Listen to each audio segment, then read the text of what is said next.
तो हेलो दोस्तों, कैसे हैं आप सभी? सब बढ़िया। तो हमने अभी तक पहला चैप्टर इंट्रोडक्शन ऑफ कंप्यूटर और दूसरा chapter computer related full form को कंप्लीट कर दिया था। आज हम एक नया चैप्टर के साथ स्टार्ट करेंगे जिसका नाम माइक्रोसॉफ्ट नोटपैड है।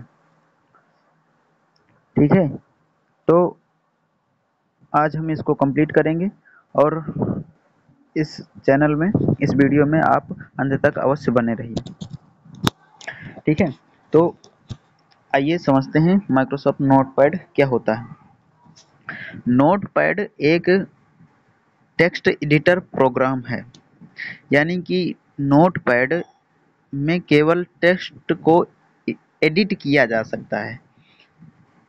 टेक्स्ट एडिटर प्रोग्राम है जो हर विंडो के साथ फ्री में यूज करने के लिए किया जाता है। फ्री में यानी कि आसानी से किया जा सकता है। नोटपैड को माइक्रोसॉफ्ट कंपनी द्वारा विकसित किया गया था। अब यदि आगे एग्जाम में पूछ लिया जाए कि नोटपैड को किस कंपनी ने विकसित किया या डेवलप किया, ठीक है, तो आप बता देंगे कि नोटपैड को माइक्रोसॉफ्ट कंपनी ने किया था। नोटपैड का उपयोग टेक्स्ट फाइल को खोलने और पढ़ने, टाइपिंग करने, कोई भी नोट्स बनाने और नोटपैड का उपयोग आप वेब पेज को क्रिएट करने के लिए इस्तेमाल कर सकते हैं।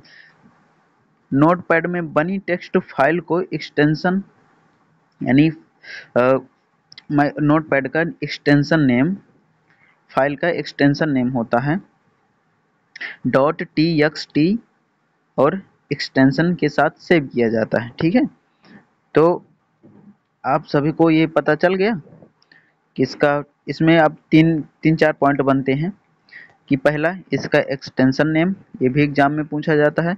दूसरा, ये नोटपैड को किस कंपनी ने डेवलप किया या विकास किया, ठीक है, और इसके यूज भी पूछ लेता है कि किस किसके किसके लिए किया जाता है। ठीक है, अब आगे बढ़ते हैं हम। हाँ, देखिए ये रहा नोटपैड। ऊपर जो सबसे ऊपर होता है उसे टाइटल बार कहते हैं, जैसे कि आप देख रहे हैं, और उसके जो जस्ट नीचे होता है उसे मेनू बार कहते हैं। और इधर पर तीन होते हैं, जिसे जैसे कि एक ऐसे होता है, एक आयताकार में होता है और एक क्रॉस का चिन्ह होता है। तो इसे मिनिमाइज कहते हैं, इसको मिनिमाइज कहते हैं, और इसे रिस्टोर डाउन कहते हैं। ठीक है, यानी मैक्सिमाइज कहते हैं, और इसे क्लोज बटन कहते हैं। ठीक है, इसे क्लोज बटन कहते हैं। समझ में आ गया? और ये जो बीच में गैप होता है, ये एरिया को, इस एरिया को टेक्स्ट एरिया कहा जाता है। और सबसे नीचे जो आप देख रहे हैं, सबसे नीचे ये स्टेटस बार को दर्शाता है। ठीक है, तो आप नोटपैड की स्क्रीन के बारे में समझ लिए। अब आगे देखते हैं टाइटल बार के बारे में देखते हैं। टाइटल बार होता क्या है? तो टाइटल बार नोटपैड का सबसे ऊपरी भाग होता है, हमने पहले भी आपको बता दिया था। इस बार में नोटपैड में बनाई गई फाइल को दिखाया जाता है। जब तक फाइल को सेव नहीं किया जाएगा तब तक फाइल का नाम नहीं दिखाएगा।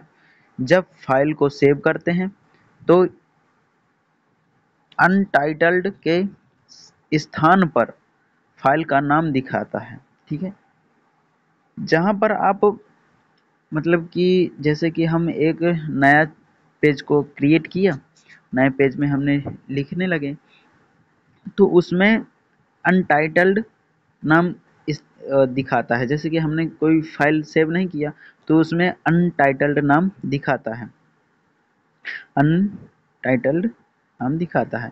और जैसे हम इसे सेव कर देंगे, फाइल को सेव कर देंगे, तो वो हमारे, जैसे कि हम कोई भी नाम से सेव करते हैं तो उस नाम से दिखाने लगता है। ठीक है, आगे देखिए मेनू बार।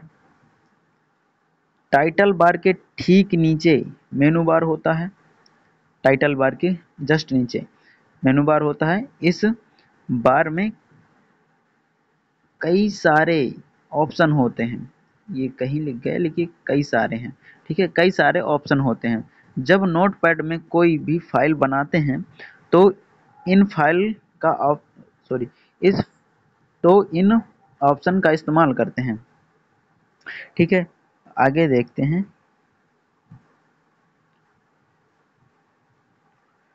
Text area, text area notepad का सबसे ऊपरी भाग होता है, ठीक है, ओ सॉरी मुख्य भाग होता है, सबसे मुख्य भाग होता है।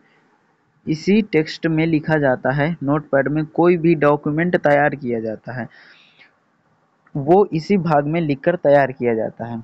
अब जैसे कि मान लिया जाए हमारी ये स्क्रीन जो है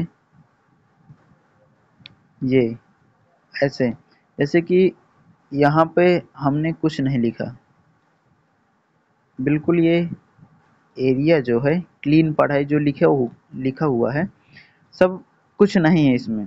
अब हम इसमें लिखने लगे तो ये एक टेक्स्ट एरिया ही होता है कि हम उसमें अपने द्वारा लिखे गए टेक्स्ट को दर्शा सकते हैं, ठीक है।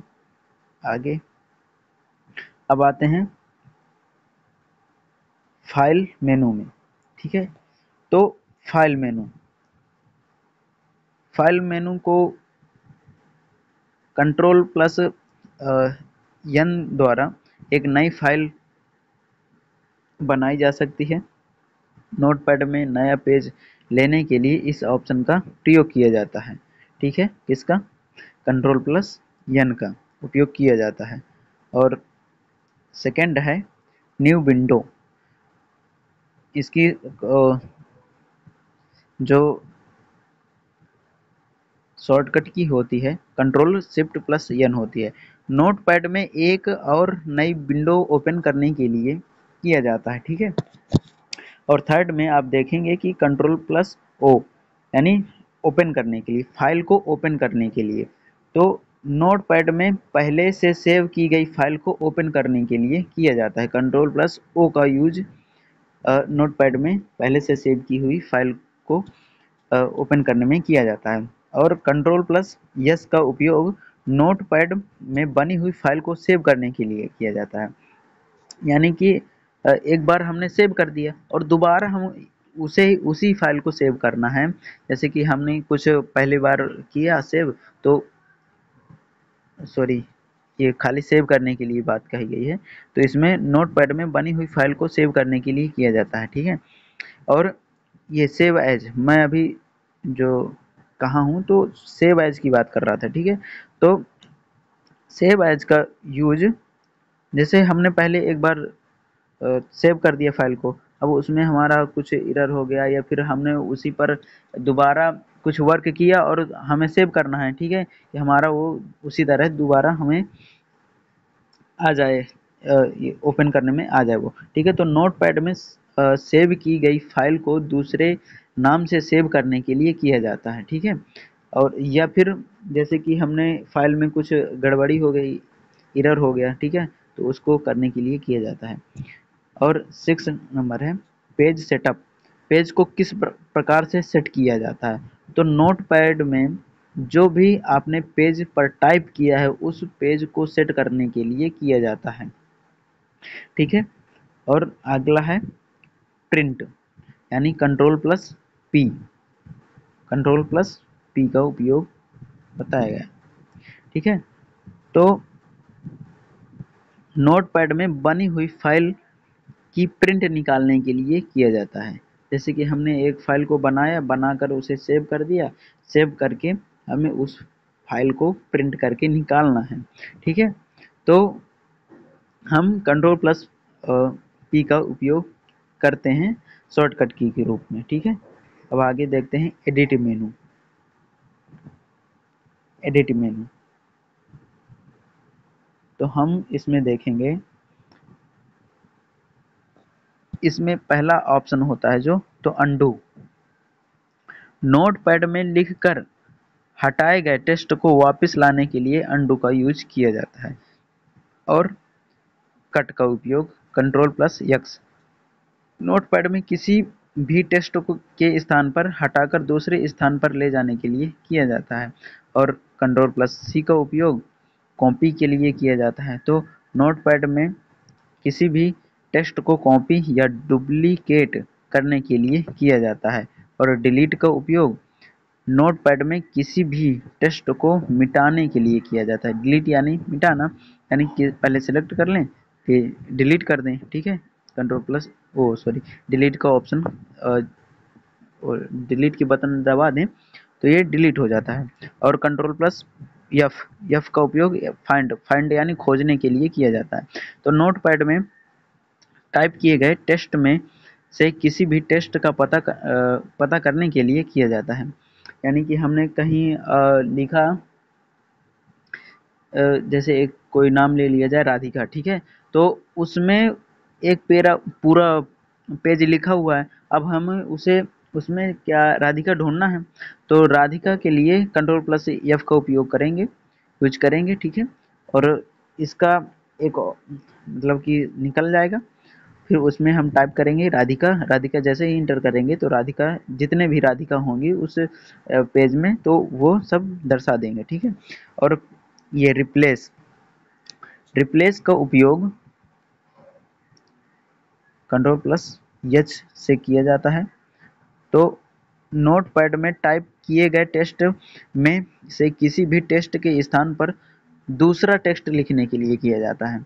जैसे कि हमने अभी बताया कि राधिका हमें खोजना है, तो राधिका के लिए Ctrl+F का उपयोग करते हैं। और यदि हमें राधिका की जगह में श्याम करना है, ठीक है, तो हम पहले Ctrl+F करेंगे और फिर उसके स्थान पर श्याम कर देंगे, या फिर Ctrl+H करेंगे। एच के जैसे कर दिया, वो खोजने के लिए होता है Ctrl+F। और ये Ctrl+H जो है तो बदलने के लिए, यानी उसी के स्थान पर कोई दूसरा अक्षर या शब्द लिखा जा सकता है, ठीक है।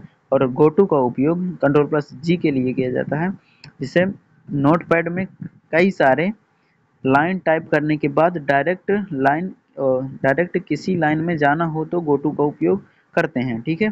जैसे हमने ये सारी हमारी लाइन हो गई, ठीक है, ये सारी हमारी लाइन हो गई। अब हमें जो है तो इस लाइन से यहाँ पे आना है, तो हम Ctrl+G का उपयोग करेंगे, कर्सर वहाँ पर रख दें तो डायरेक्ट हम वहाँ पर पहुँच जाएंगे, ठीक है। अब आगे देखते हैं। सिलेक्ट ऑल का, इसके नोटपैड में टाइप किए गए टेक्स्ट को एक साथ सिलेक्ट करने के लिए किया जाता है। यानी कि हम जैसे ये स्क्रीन में दिखाई दे रहा है यहाँ से यहाँ तक, ठीक है। तो यदि हम Ctrl+A का उपयोग कर देंगे तो ये जितने भी सारे एक पेज में जितने भी सारे टेक्स्ट लिखे हुए हैं वो सारे टेक्स्ट एक बार में ही सिलेक्ट हो जाएंगे, ठीक है। और ये डेट एंड टाइम, इसके लिए शॉर्टकट की होती है F5 होती है, ठीक है। F5 को कौन सी की कहा जाता है ये आप कमेंट में अवश्य बताएं, ठीक है। ये होमवर्क आपको दे दिया गया है, ठीक है। तो नोटपैड में तारीख और समय देखने के लिए किया जाता है। तो दोस्तों आज यहीं तक। कल इसके आगे फॉर्मेट देखेंगे, फॉर्मेट, और इसको भी कल ख़त्म करेंगे, ठीक है। इसके आगे कल चलेंगे, ठीक है दोस्तों। तो यदि अच्छे से आपको समझ में आया हो तो लाइक, सब्सक्राइब एंड कमेंट अवश्य करें। धन्यवाद।